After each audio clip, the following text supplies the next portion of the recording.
Hello, friends. This is Dave Hurwitz, executive editor at ClassicsToday.com, here with 10 wholly inappropriate operas for the Christmas season. Some of them you may know, some of them you may not know. All of them are well worth getting to know. You can decide whether this is the right time to get to know them.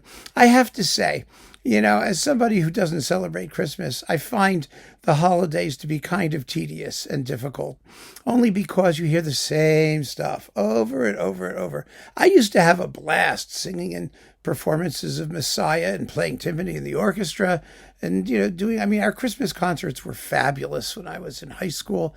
They were a joy, and we all had a wonderful time doing them, and it was just marvelous.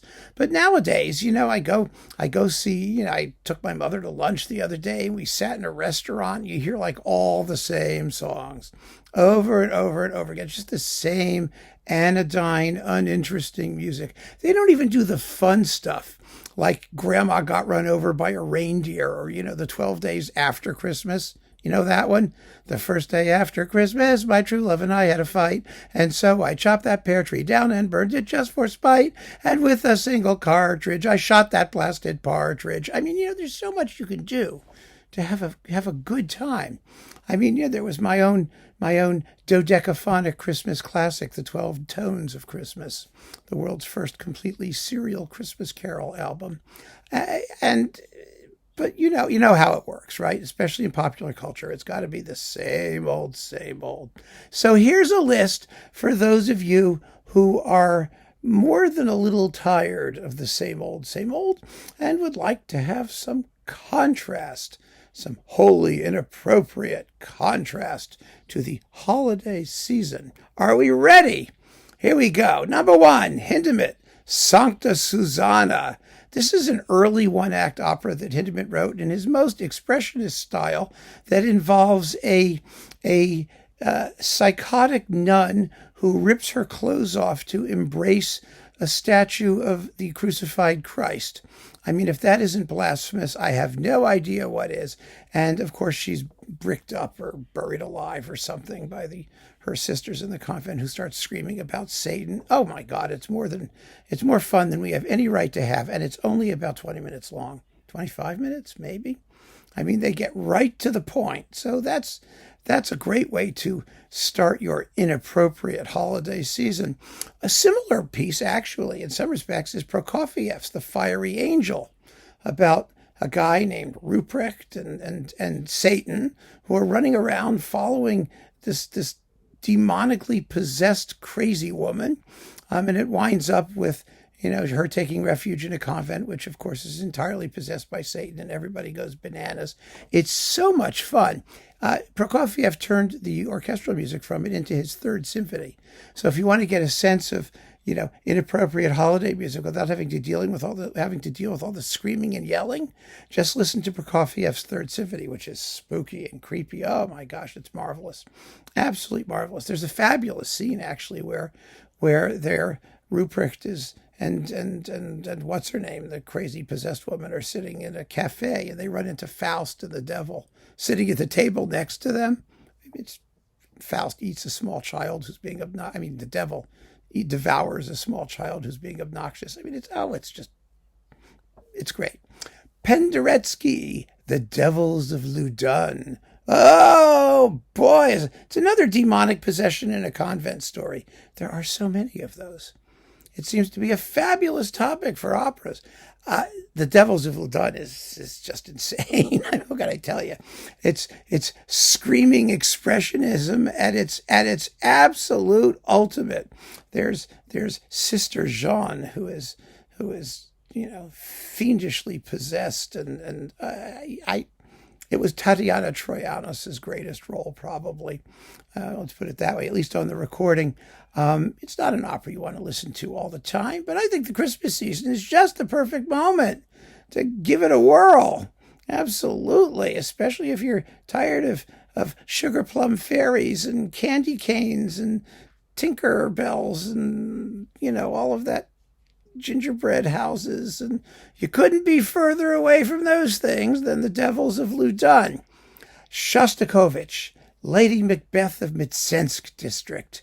Whoa, baby, is this story of middle class malaise, a woman whose horrible marriage, gets her enthused, and her love affair with some traveling laborer schmuck gets her to poison her husband and her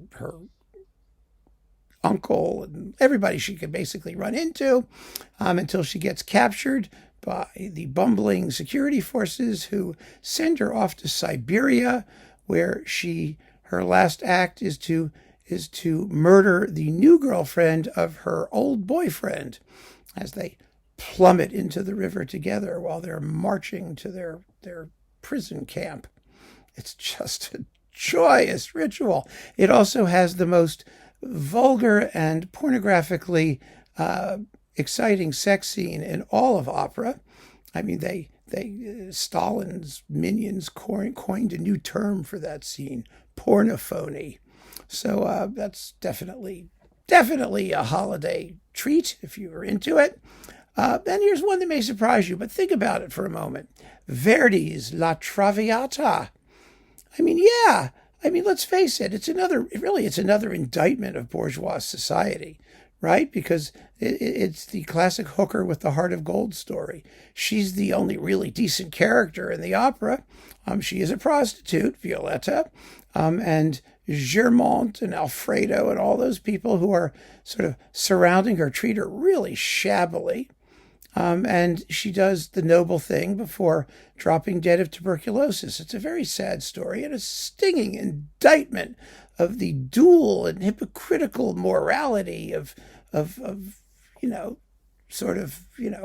people generally, and that society in particular. So I think that's it does have a moral, I suppose. So maybe it's appropriate for the holiday season. I don't know. It wouldn't occur to me to listen to it then, so maybe it won't occur to you too. So you can listen to it and enjoy it enormously because it's like a screaming masterpiece. Berg's Wozzeck. Boy, is this a holiday downer. I mean, this is the one. I mean, a poor schlub who's getting experimented on and who has an illegitimate child who's being, his girlfriend dumps him and he stabs her to death. And then the last scene, which is possibly the most heartbreaking thing on the lyric stage, where the little children are playing, and one of them is Wozzeck's son, and his wife's been, his mother's been murdered, and the other kids come on and say, "Hey, your mother's dead." And all the other little kiddies run off and go, "Oh, let's go look." And the little kid just sits on his hobby horse and keeps playing before running off to watch, to join his little friends staring at the corpse. And oh my God, it's horrible. Talk about bleak and despairing and agonizing. And oh, it's fabulous. Absolutely fabulous. Another one that's actually, again, you wouldn't think about it maybe initially, but yeah, Mascagni's Iris. It's kind of like the female Wozzeck in a way. Iris is this sweet, innocent, charming girl whose dad is this old blind guy, and she's just likes the sun, and she's wandering from daffodil to daffodil, in her somewhat aimless but otherwise charmed existence. And, she's very attractive, of course, which is the problem.